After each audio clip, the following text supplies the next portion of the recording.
G'day Brumby lovers. Today on Brumblebee Garage we're looking at putting an oil pressure sensor into the E81 motor in the factory spot. So stick around.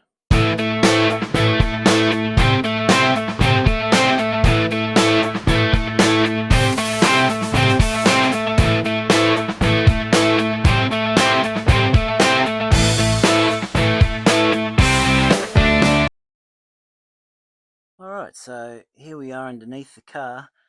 Now this is the aftermarket oil pressure sensor I've put in, and right under here beside your oil filter is where the factory sender goes in for the L series wagons, stuff like that.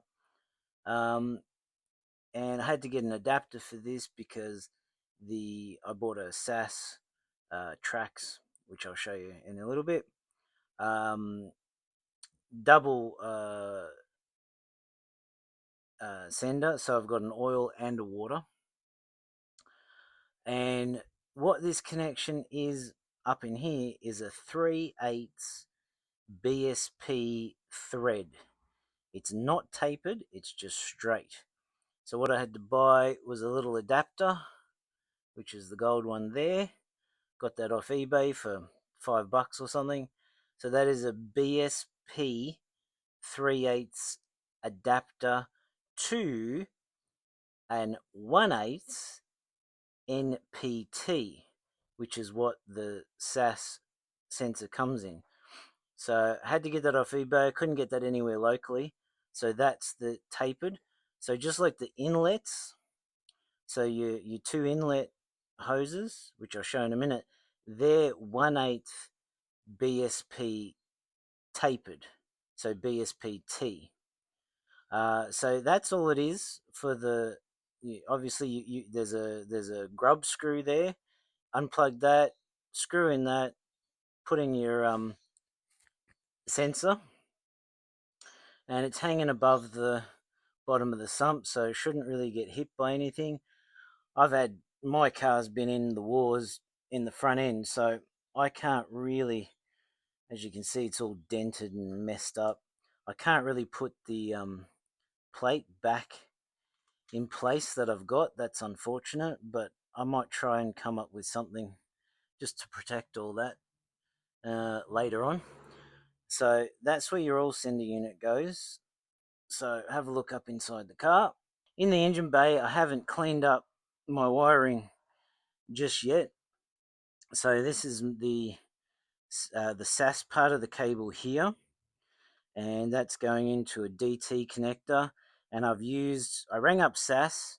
They didn't have an extender. It wouldn't fit. I've gone this way around the car because that sort of made sense to me. There's already a lot of stuff over there to go that way. So I've come this way with this cable. They said to me, there is no adapter to make it longer. Just cut it. Okay, sure. But they did say when you cut it, make sure you pick the lowest gauge wire you can to match what this SAS cable. This SAS cable is tiny, and the cable I've picked here, you can see how much bigger it is. So this is a 7.5 amp cable. So I've used 7.5 amp, and that's extended all the way. It's going through me a little bit of cabling there and ends up over by my fuse box. So this is the other side of where I've cut it. So I cut the SAS cable in half and then joined it up there and over there. So there's 4 cables to connect it on the inside. You've got a constant to the battery. You've got a 12-volt switch, an earth, and then you've got your illumination. And I had to do that, so I had a couple of problems with that. So I tapped into the cars under the dash to the 12-volt and to the constant power and to the earth into that pink cable that's underneath there. I'll show you in a second. And that didn't work. It wasn't working at all. So then I've come out here and I've used the white wire because it's a white wire for the SAS unit inside for the constant power. So this is coming to my fuse that I've been, which is I put in here for my headlights, but it's now also controlling my stereo and it's also controlling my central locking as well from here too. So it's doing lots of duty. If I had known how good and how much I was going to use this, I probably would have jerry-rigged it inside the car so it was put away, but here it is for now. They're all my headlight relays and spotlights. So yeah, so this is with my illumination part for the dash. What I had to do, and again what SAS told me to do, was I made a little, I'll pull it out here, I made a little harness adapter which is in there to the parking lights, and so now the parking light is controlling the illumination, which is this wire here, and this one's running underneath the dash. I made it red so all the cables are red. So underneath here you can see what I've done, how I've wired it up, and in the fuse box I just used a tap out of the cigarette lighter section. That taps in my 12-volt switch. There's probably a better way to do that, but that's what I've got for the moment. And then my white wires coming in from my fuse box out there. The red with yellow is my illumination, and red's 12-volt switched. So they're all connecting in at the moment. So originally I had my switch coming in from the radio over on the left, and I was using my constant, which I was getting from this plug here, which has got a constant power, and that is an earth as well there, and it wasn't working. As soon as I swapped it over, I've ran an earth for it down to the body, so I got rid of that earth, took that constant power away as well.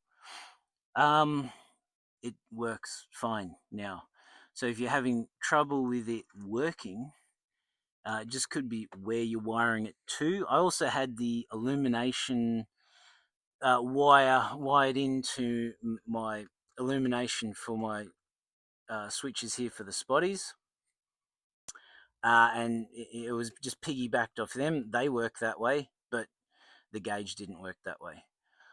So the biggest thing that I've put on the gauge, and I'm going to turn it on now so we can see it, is here's the gauge all working, and I've had a gauge pod made up from Geci. And here's where my audio died. So I'm having to overdub this right now. So basically, I had the single pot gauge and I was trying to think of where I could put the single pot gauge.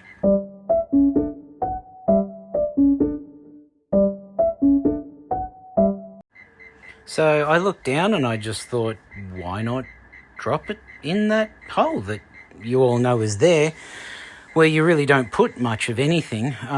So I took a picture of what I wanted, sent it over to Geci through his contact, and said, hey, dude, what about throwing in a pod sort of design thing right here in this hole? Seems to work. And lo and behold, he threw it all together, sent me some pictures and some funky proper CAD drawings, and then there you go. A week or two later, I had a pod sitting there. I'm saying there I didn't really want it sticking up the top.